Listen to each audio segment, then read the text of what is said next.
अजितदादांच्या राजीनाम्याची आणि पालकमंत्री पदाची मागणी तुमची कायम आहे का आणि पुढचं पाऊल काय असेल?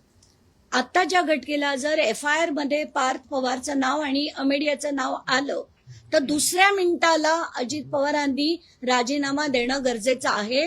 त्यांनी नाही दिला तर तशी मागणी मी तर लावून धरतेच आहे, विरोधी पक्षांनी लावून धरावी अशी विनंती मी त्यांना करते.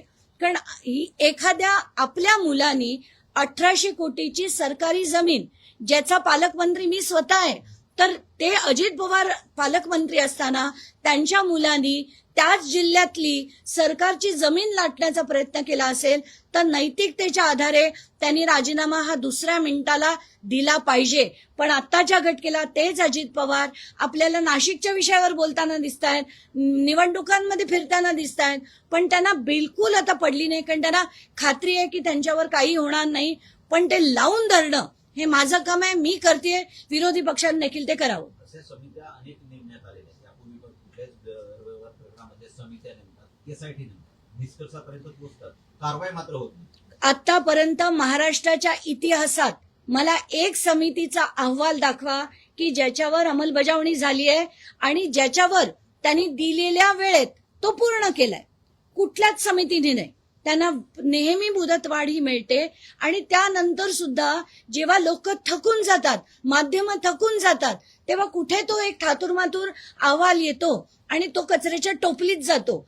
तर त्याच्यात पुढे काहीही कधीही होताना आपल्याला दिसत नाही. मला म्हणूनच म्हणायचंय, प्रिलिमिनरी प्राथमिक जो अहवाल आहे तो आत्ताच्या घटनेला टेबल हा झालाच पाहिजे. एक महत्त्वाचा प्रश्न, महाराष्ट्रामध्ये लवकर DGP नेमले जाणार आहे, कोण आहे हे माहित नाहीये, पण तुम्ही सामाजिक कार्यकर्ता म्हणून काय अपेक्षा करता नवीन DGP याच्याकडनं कशा पद्धतीने सर्व? नाही, मी आज सकाळी काही बातम्या पण मला आल्या आहेत की सदानंद दातेजी आता DGP म्हणून नेमणूक त्यांची होणार आहे का झाली आहे, कारण बातम्या वाचल्या आहेत मी. तर मला असं वाटतं की सदानंद दातेंसारखे व्यक्ती खरंच महाराष्ट्राला त्यांची गरज आहे आणि आत्ताच्या घटनेला पोलीस वर रिफॉर्म्स आणण्याची खूप मोठी गरज आहे. जे सदानंद दातेंची मी भेट घेऊन त्यांना विनंती करणार आहे की 2 वर्षांचा कालावधी त्यांच्याकडे आहे, त्याच्यात महाराष्ट्राच्या पोलीस फोर्सला पुन्हा एकदा जे स्कॉटलंड यार्ड सारखं मानलं जायचं त्या स्टेटसला आणून त्यांनी ठेवावं. आणि त्याच्यातच सदानंद दाते यांचं पण नाव मोठंच आहे, ते आणि मोठं होईल.